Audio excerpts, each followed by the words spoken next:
After 8 years managing the accounts at my father-in-law's financial planning firm, he handed my position to his golfing buddy's son, a 26-year-old, who'd never sat across from a grieving widow trying to figure out what to do with her late husband's RRSP. I cleared out my desk on a Friday afternoon with the same calm I used when walking clients through difficult conversations. "He'll do great," I told my father-in-law. "These clients are wonderful people." The following Monday morning, the biggest account called asking why their quarterly statement had been sent to a stranger's email address. My replacement had transposed 2 digits. $43,000 of someone's retirement savings, floating in a stranger's inbox. My husband sat in the corner of his father's office the whole time it happened. He didn't say a word. My father-in-law's name is Gordon.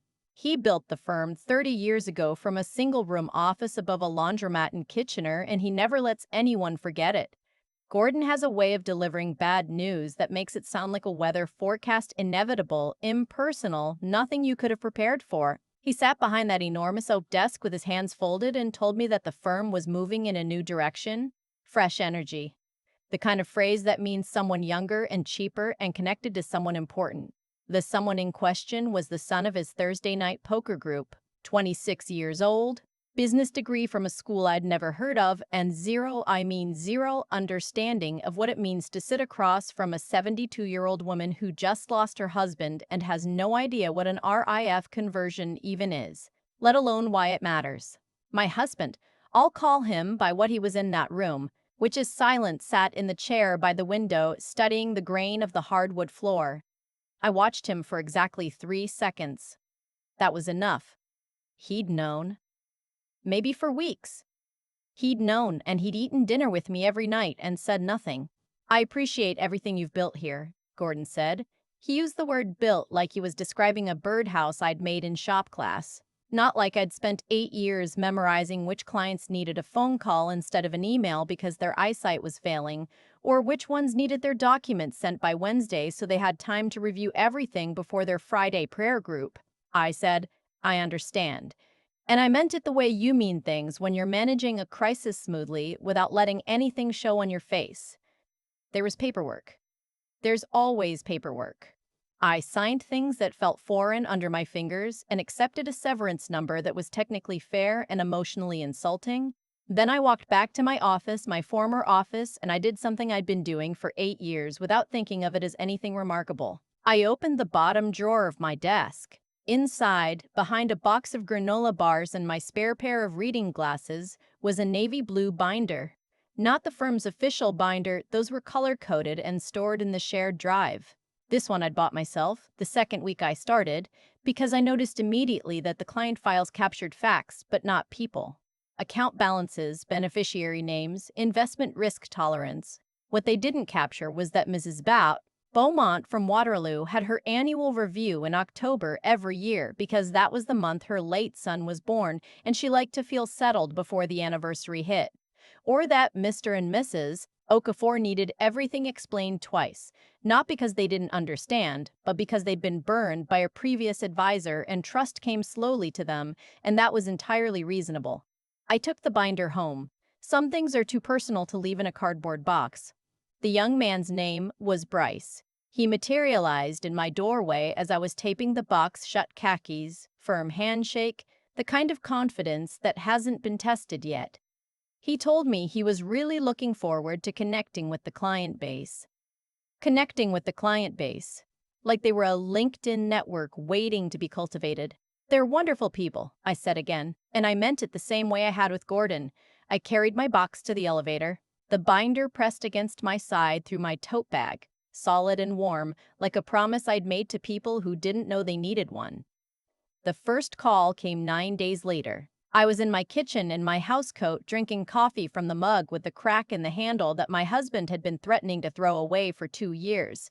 I let it ring twice before I answered because I recognized the number. "Is this the same number I've always called?" Mrs. Beaumont asked. She sounded tentative, which was unlike her. "It is." "How are you, Mrs. Beaumont?" She exhaled. "Oh, thank goodness.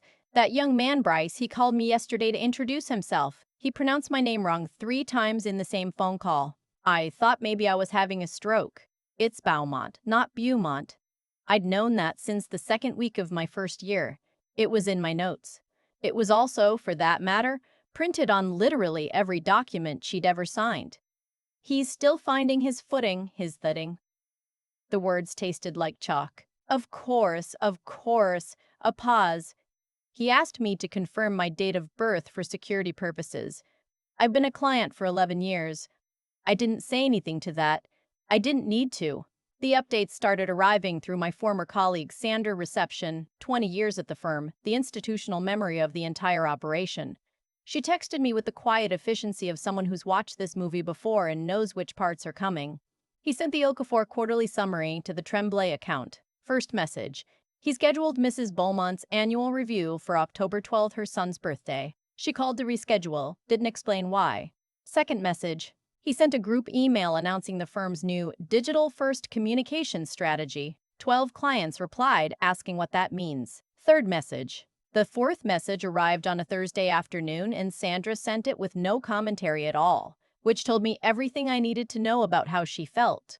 Bryce had decided to streamline the holiday card process by switching to an e-card platform, generic animated snowflakes, the same design for all 71 clients. Mrs. Kowalczyk, whose husband died in November 3 years ago and who I had never not once sent a cheerful holiday card to because some people find cheerful offensive when they're grieving, received a card with a cartoon reindeer doing a little dance. She called the main line to ask if the firm had been sold. That evening, I pulled out the binder and sat at my kitchen table for a long time. Then I got up and made butter tarts.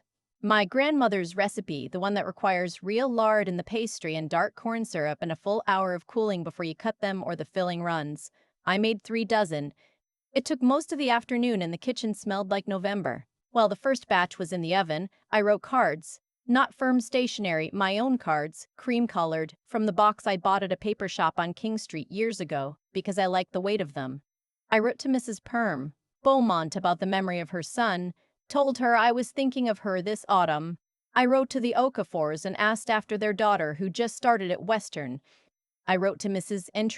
Kowalczyk and said nothing about the holidays at all, just that I hoped she was warm and that I remembered her husband's laugh.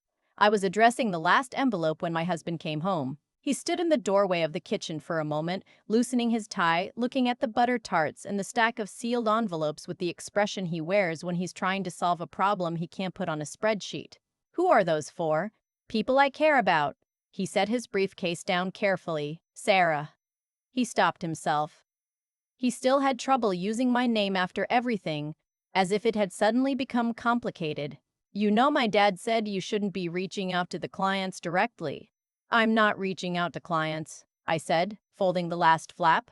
I'm writing to friends. He ate dinner without saying much. Over dessert, he took 2 butter tarts, which I noticed he mentioned that Bryce had apparently done well on his first big client presentation. Fresh ideas. Good energy. His father was pleased. I said that was wonderful. My phone buzzed. A text from Mr. Okafor. Hope you are keeping well. Adaeze got her first assignment back, 84%. We told her you would want to know. I showed it to my husband. He read it, put the phone down, and said nothing for a moment. You should probably keep that kind of thing separate from the business relationships. I thought about that for a long time after he went to bed.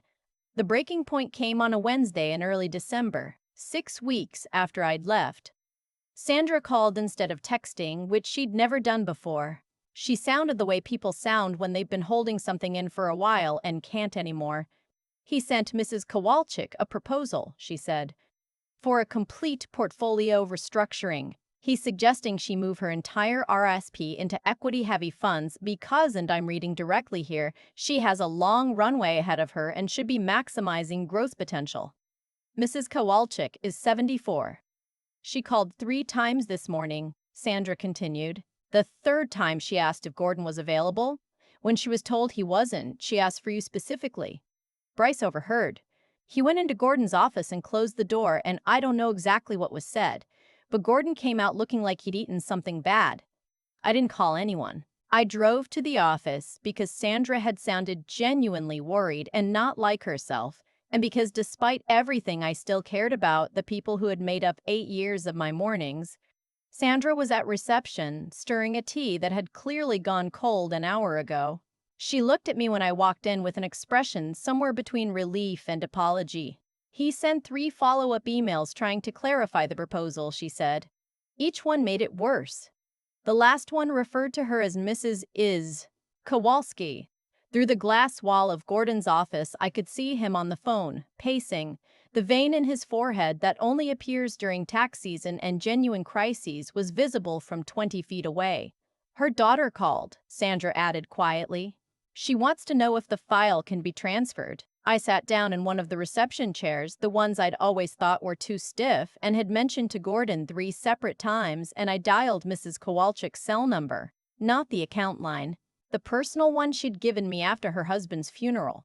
When she'd said she didn't trust herself to make decisions alone and needed someone she could call on a Sunday if she had to. Mrs. Kowalczyk, it's me.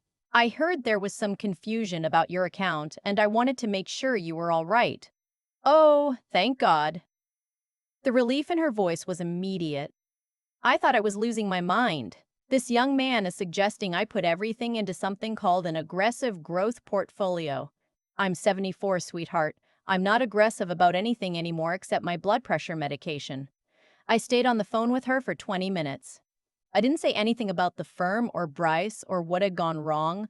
I just talked her through what she actually needed, which was reassurance that her plan was sound and that someone was paying attention. When I hung up, Gordon was standing in the hallway. He looked at me the way people look when they've been wrong for long enough that admitting it would take more energy than they have left. Then he looked away. Sandra texted me that evening. He asked if you'd consider doing some consulting work. Bryce asked me how you got the clients to actually trust you. I told him it takes about 8 years. I didn't answer. I went home and finished the second batch of butter tarts I'd promised Mrs. Beaumont for her book club.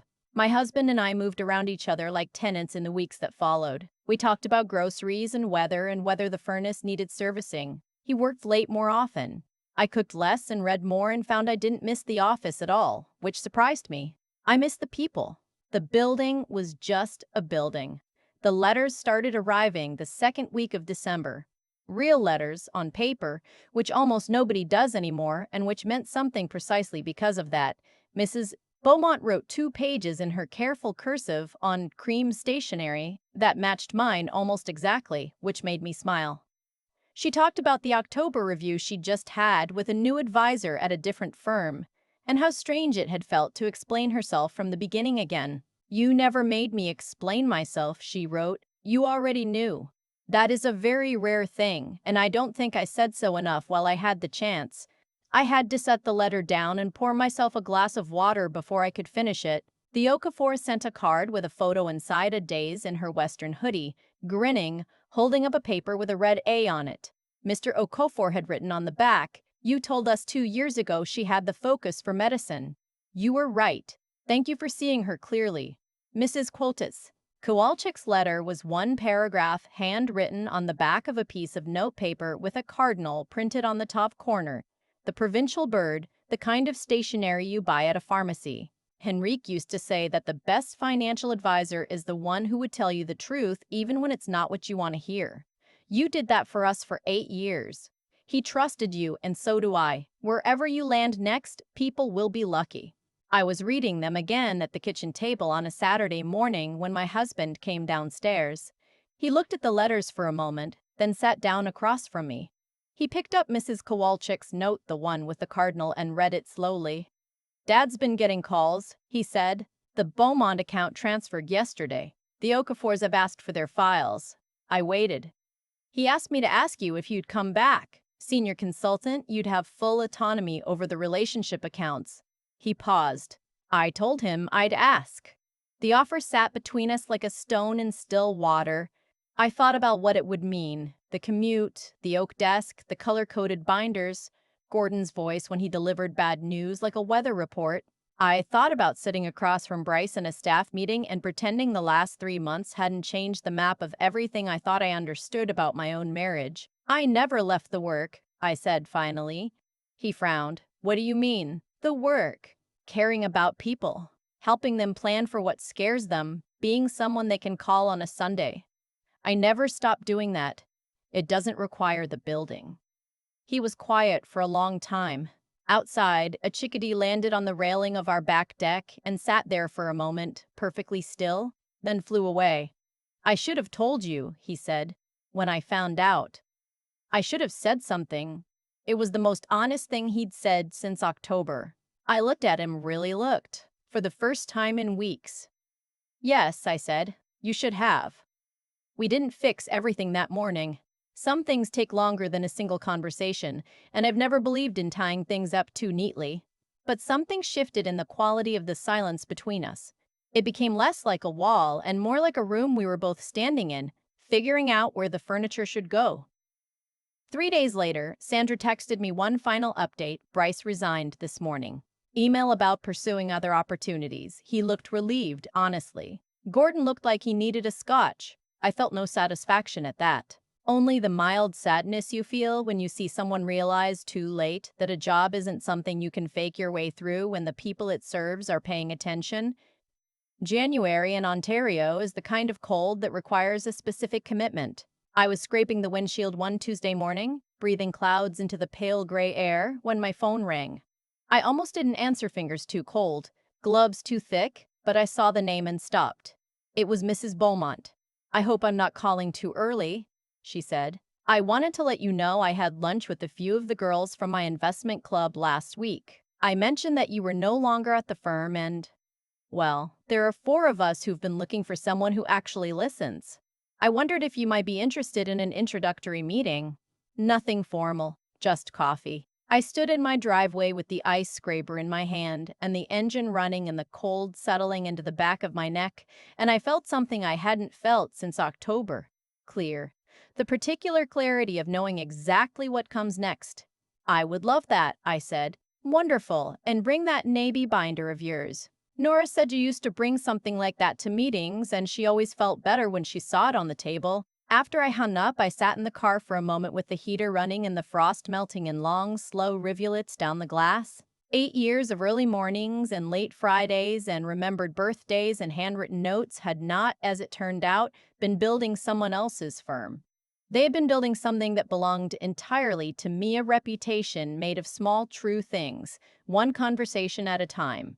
I pulled out of the driveway into the white January morning and thought about coffee with 4 women who were ready to be seen clearly, and I knew that was more than enough to begin. I keep thinking about the moment Mrs. Beaumont called me, not the firm, not the main line, me, and asked if I still had the same number. The relief in her voice when I said yes, that wasn't about financial planning.